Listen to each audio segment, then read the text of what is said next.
What you are about to hear should not exist. It was never meant to be found. And yet it kept happening. Again and again. In Virginia, officials began to notice something deeply unsettling. Enslaved children, born into a system designed to keep them silent, were doing the impossible. They could read. They could write. Some could even explain what they read with clarity and confidence. This was not luck. This was not coincidence. This was a pattern. And patterns terrify systems built on control. At that time, reading was power. Writing was freedom. And for enslaved people, both were illegal. Teaching a slave to read was considered dangerous. It was punishable, sometimes brutally. Knowledge was treated like a weapon, because once a person can read laws, books, and ideas, they begin to see the truth behind their chains. That is why this discovery shocked the authorities. Children from different plantations, different families, different backgrounds, all shared the same forbidden skill. Someone was teaching them, quietly, carefully, in secret. Imagine the risk. For the children, being caught could mean whippings, being sold away from family, or worse. For the teacher, it could mean prison or death. Yet the lessons continued. Night after night, word by word, letter by letter, knowledge was passed like a flame in the dark. No records, no witnesses willing to speak, only the evidence left behind in young minds that could no longer be controlled. This video is not just about literacy, it is about courage. It is about how fear reveals what power values most. If reading was harmless, it would not have been banned. If writing meant nothing, it would not have been punished. But it was feared. Because ideas travel, and once planted they grow. Even in the harshest soil, you will learn how authorities slowly realized this was not isolated, how they searched for answers and found none, how one man whose name history nearly erased, quietly changed lives without leaving a signature, and why stories like this were buried for generations.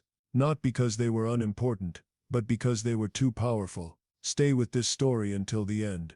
Because what happened here reshapes how we understand resistance, education, and silent strength.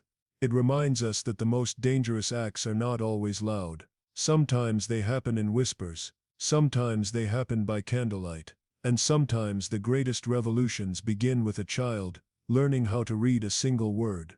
Before we talk about the children who could read and write, we need to understand the rules that were designed to make sure this never happened. Across Virginia and other slave-holding states, laws were passed that made it illegal to educate enslaved people. These were not casual rules. They were strict, written into law, and enforced with violence. Teaching an enslaved person to read or write could lead to heavy fines, imprisonment, or public punishment.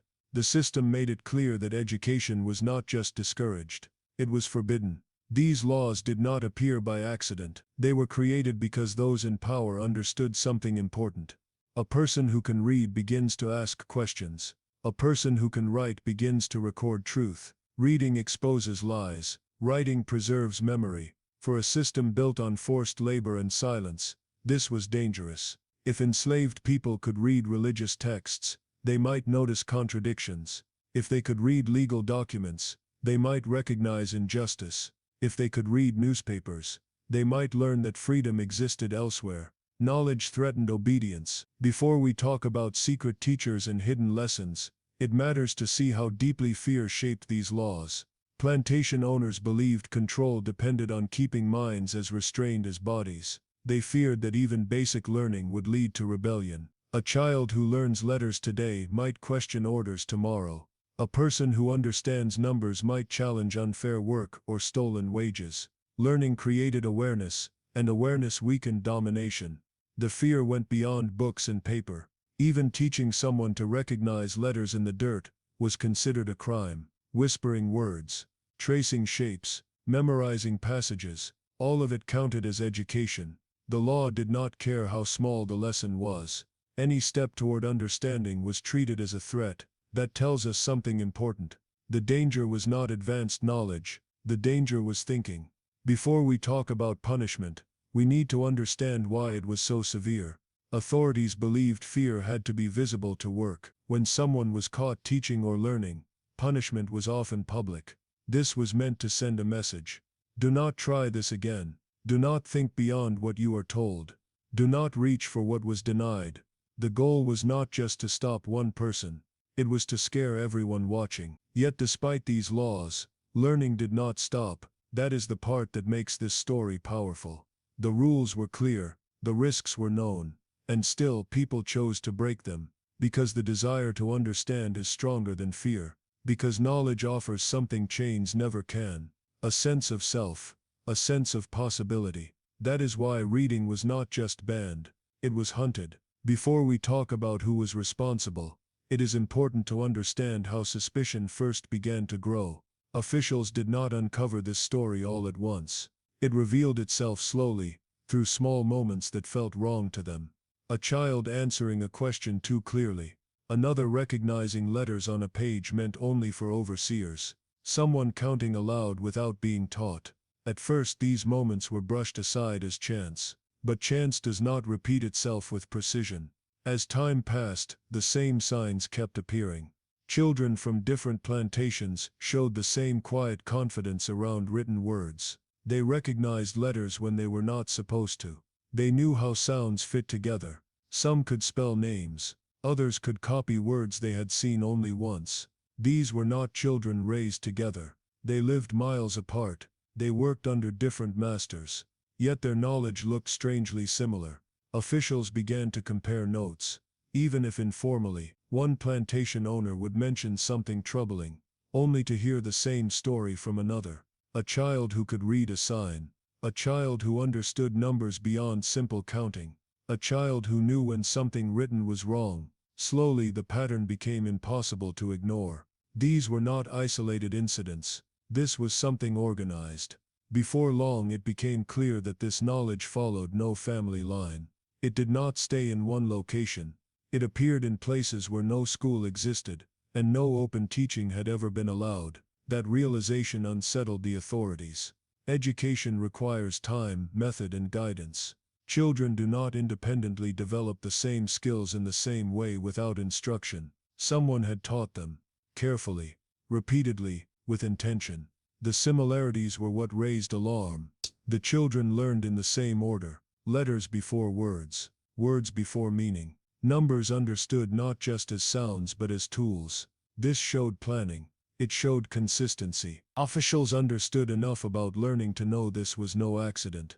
A random act might happen once. Training leaves fingerprints. The more they observed, the clearer it became that secrecy was part of the design.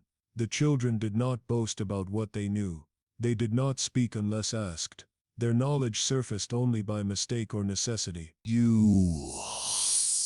This suggested discipline. Someone had warned them. Someone had explained the danger. That alone told officials they were dealing with more than curiosity. They were dealing with awareness. As this realization settled in, fear replaced doubt. If children could learn this much in secret, what else could be happening beyond sight? What ideas were being shared? What thoughts were forming? The system relied on predictability. These children were proof that something was moving beneath the surface, unseen but active. And once officials understood that, they knew they were no longer facing coincidence. They were facing a quiet challenge to control. Before we talk about how these children learned, we have to face what it meant if they were discovered. Literacy was not treated as a small mistake. It was treated as defiance. For an enslaved child, being caught reading or writing could change everything in an instant. What looked like knowledge to them was seen as rebellion by those in power, and rebellion was answered with force. Punishment was designed to hurt but also to warn. Fools. When a child was exposed, the response was often immediate and public. Whippings were carried out where others could see. Pain was used as a lesson, not just for the child, but for everyone watching. The message was simple and cruel. This is what happens when you step beyond what you are allowed to know. For some children, the punishment did not stop at physical pain. Being able to read made them dangerous in the eyes of slaveholders, and dangerous property was often removed. Children could be sold away without notice. Families were broken as a form of control. A child who had learned too much might be sent far away, to start over under stricter supervision. Knowledge became a reason for exile. There were worse outcomes as well. Records and testimonies show that some children were subjected to long-term confinement, extra labor, or constant surveillance. Their movements were watched. Their words were monitored. Trust was stripped away. Once labeled as a problem, they were never seen the same again. Literacy followed them like a mark. What made this danger even heavier was the child's age. These were not grown adults making calculated choices. These were young minds learning letters in secret, often not fully understanding the scale of the risk. Yet the system did not care. The punishment did not soften because of youth. Fear was more important than fairness. Control mattered more than mercy. The public nature of punishment served a deeper purpose. It created silence. After one child was punished, others learned to hide better. They learned when to stay quiet.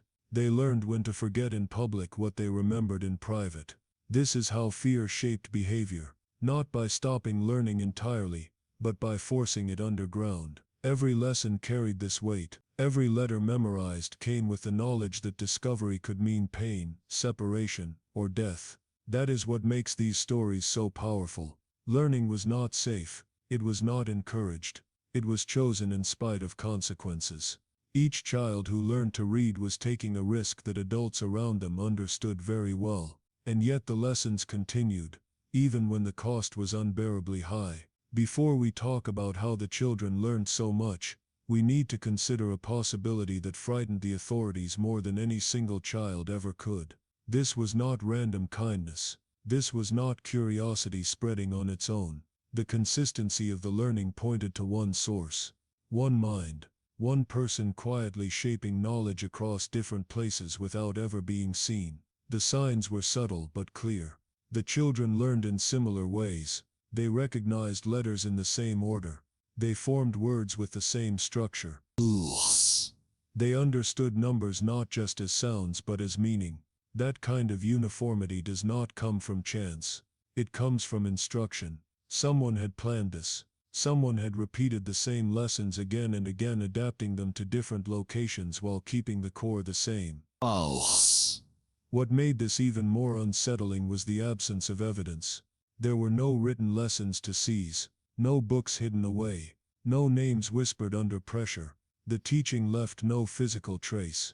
It existed only in memory. Knowledge was passed from voice to ear, from hand to eye, and then it disappeared into the child's mind. If the teacher was questioned, there was nothing to point to. If the child was punished, there was no proof of how they learned. This required discipline, organization, trust. Lessons had to be short enough to avoid attention, yet strong enough to last. Timing mattered. Location mattered. Silence mattered. The children were not only taught letters and numbers, they were taught when to speak and when not to. They learned how to carry knowledge without revealing it. That kind of restraint does not come naturally. It is taught. The idea that one person could manage this across different places seemed impossible at first. Yet the pattern kept pointing back to the same conclusion. The learning moved, but the method stayed the same. That meant the teacher moved, or at least the influence did. This was someone who understood the system well enough to work inside its blind spots. Someone patient enough to teach without recognition. Someone willing to risk everything without ever being remembered. No records survived because none were created. Writing things down would have been too dangerous. Names would have exposed everyone involved. The absence of documentation was not an accident. It was the strategy. History often depends on paper, but this story lived in silence. The only evidence left behind was the result itself. Children who could read. Children who could write. Children who carried proof that one unseen teacher had done what the law feared most, without ever leaving a trace. Before we talk about the impact of these lessons, it is important to understand how learning was made invisible. Nothing about it was loud. Nothing about it drew attention. Education did not happen in classrooms or with books laid open. It happened in fragments, carefully woven into moments when no one was watching. The quieter it was, the safer it became. Lessons were short by design. Long instruction would invite suspicion. A few letters at a time. One sound repeated until it stuck. A single word broken down slowly. Children learned in pieces, storing knowledge away before it could be taken from them. What could not be written down had to be memorized. This made the mind the safest place to hide what mattered. Night offered a cover. After labor ended and eyes grew tired, silence became protection. Darkness reduced risk. Words whispered carried farther into memory than sound. The teacher understood that learning did not need light to survive. It only needed focus. A brief moment of attention was enough to pass something that could last a lifetime. The tools were simple because complexity was dangerous. No paper stacked in corners. No ink to stain hands. Letters were traced in dirt on wood or in the air. Numbers were counted using fingers, stones or steps. Songs and stories carried patterns that could be remembered without proof. Once the lesson ended, nothing remained to be found. Knowledge moved from child to child without leaving a trail. A lesson learned in one place could be quietly reinforced in another. Repetition happened naturally, disguised as conversation or play. Learning blended into daily life so well that it became invisible. To an outside observer, nothing unusual appeared to be happening at all. This required patience from both teacher and student. Progress was slow but steady. Mistakes could not be corrected loudly. Questions had to be asked carefully. Every interaction carried awareness of danger, yet this pressure sharpened attention. Children listened deeply because they had to. Forgetting was not an option. Survival depended on remembering. Silence became part of the lesson itself. Knowing when not to speak mattered as much as knowing what to say. Children learned to carry knowledge without showing it. Their faces remained calm. Their hands stayed busy. Their minds worked quietly beneath the surface. That is how education survived in a place designed to erase it. Nothing about this learning could be seized or destroyed. There were no records to burn, no classrooms to close, no books to ban. Once knowledge entered the mind, it belonged to the learner. That is why it was passed this way, carefully, quietly, without evidence. Before we talk about the risks this person took, it is worth asking why anyone would choose to take them at all. Teaching enslaved children to read was not an accident. It was not a moment of impulse. It was a choice made again and again, knowing the cost. That kind of persistence points to something deeper than kindness. It suggests belief. For some, the motivation may have been a belief in freedom that could not be shaken. Not freedom as an idea spoken aloud, but freedom as something lived quietly. Teaching a child to read was a way of saying that their mind was their own, even if their body was not. Each lesson challenged the lie that some people were meant to remain ignorant forever. Knowledge became proof that the system's rules were not natural. They were enforced. Faith may have played a role as well. Many people of that time believed deeply in moral laws that stood above human ones. If all souls were equal, then denying learning was a sin. Teaching letters could be seen as an act of obedience to a higher authority. In that sense, the law banning education was not just unjust, it was illegitimate. Passing on knowledge became a form of worship, carried out in silence. There was also a sense of moral duty that went beyond belief or faith. Some people could not ignore what they saw. They watched children work, suffer and grow without being allowed to understand the world around them. Once someone recognized that injustice, doing nothing became a choice as well. Teaching was a refusal to be complicit. It was a way to act when open resistance was impossible. Before we talk about rebellion, it helps to understand that resistance does not always look like protest. Sometimes it looks like patience. Teaching one letter at a time does not draw crowds. It does not create headlines, but it slowly undermines the foundation of control. Every child who learns to read becomes harder to fully dominate. That is why teaching itself was an act of resistance. The person behind this understood that change did not need recognition to matter. There was no reward waiting, no safety in being remembered. The goal was not praise. It was impact. Helping one child understand a word was enough. That word could lead to another, and another. Over time, ideas would grow where silence once lived. What makes this motivation powerful is that it did not depend on success being visible. Even if no one ever knew, the act still mattered. Teaching in secret meant believing that the future was worth investing in, even without proof it would change. That quiet confidence, rooted in belief, faith and duty, turned learning into a form of defiance that no punishment could fully erase. Before we talk about the risks this person took, it is worth asking why anyone would choose to take them at all. Teaching enslaved children to read was not an accident. It was not a moment of impulse. It was a choice made again and again, knowing the cost. That kind of persistence points to something deeper than kindness. It suggests belief. For some, the motivation may have been a belief in freedom that could not be shaken. Not freedom as an idea spoken aloud, but freedom as something lived quietly. Teaching a child to read was a way of saying that their mind was their own, even if their body was not. Each lesson challenged the lie that some people were meant to remain ignorant forever. Knowledge became proof that the system's rules were not natural. They were enforced. Faith may have played a role as well. Many people of that time believed deeply in moral laws that stood above human ones. If all souls were equal, then denying learning was a sin. Teaching letters could be seen as an act of obedience to a higher authority. In that sense, the law banning education was not just unjust, it was illegitimate. Passing on knowledge became a form of worship, carried out in silence. There was also a sense of moral duty that went beyond belief or faith. Some people could not ignore what they saw. They watched children work, suffer and grow without being allowed to understand the world around them. Once someone recognized that injustice, doing nothing became a choice as well. Teaching was a refusal to be complicit. It was a way to act when open resistance was impossible.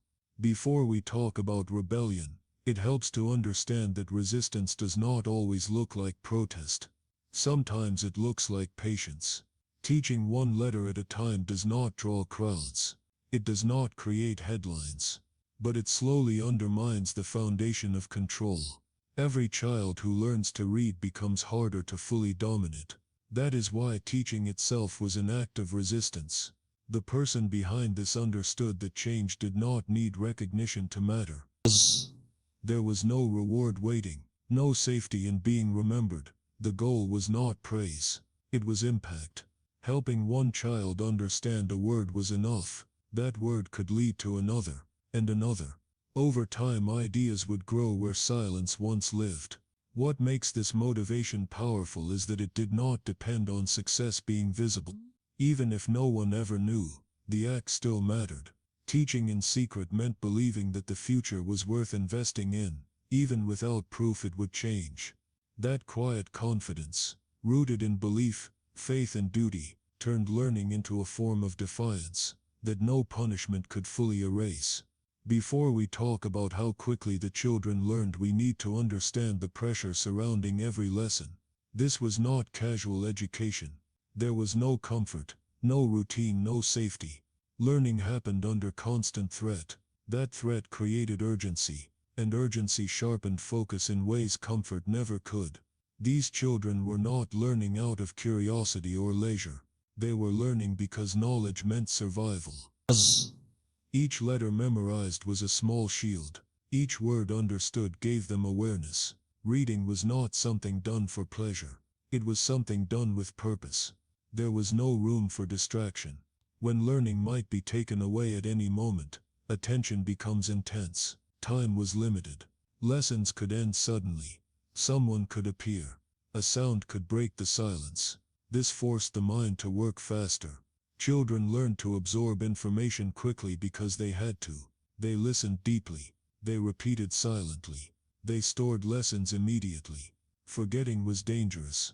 Remembering was protection. Before we talk about skill, it helps to understand motivation. These children knew what was at stake, even if they did not fully understand the system behind it. They knew learning was forbidden. They knew it carried risk. That knowledge alone changed how they approached every lesson. There was no boredom. There was no indifference. Every moment mattered. Each word carried weight. A single sentence could explain a rule, a warning, or a truth. A number could reveal fairness or theft. Letters were not abstract symbols. They were keys. Keys to understanding orders, signs, and intentions. When a child learned to read a word, They learned to see beyond what was spoken aloud. That awareness could prevent punishment or guide decisions. Urgency also created discipline. Children learned to stay still, to listen without interruption, to ask questions only when necessary. Always focus made learning efficient. Progress happened quietly, but steadily. What they learned stayed with them because it was tied to survival, not entertainment. The mind responds differently under pressure. When something matters deeply, the brain adapts. These children remembered lessons because forgetting was not an option. Knowledge became part of identity. It shaped how they observed the world, how they understood commands, how they interpreted behavior around them. Learning in this environment stripped away anything unnecessary. Only what mattered remained. That is why progress could happen faster than expected. Urgency turned learning into instinct. Every word mattered because every word carried meaning, and meaning, once understood, could not be taken away. The real fear behind banning education was never rebellion. It was thinking. A mind that can read, that can question, that can imagine. This was the true threat. Literacy broke the carefully built illusions that kept people obedient. It gave children a way to see the world as it really was, even when chains bound their bodies. That is why teaching and learning in secret was hunted. That is why knowledge had to be hidden. But despite the danger, it survived. Quietly, carefully, persistently. Because ideas once planted cannot be fully erased. If you found this story powerful, make sure to like this video and subscribe to our channel for more stories that reveal the hidden truths history tried to hide.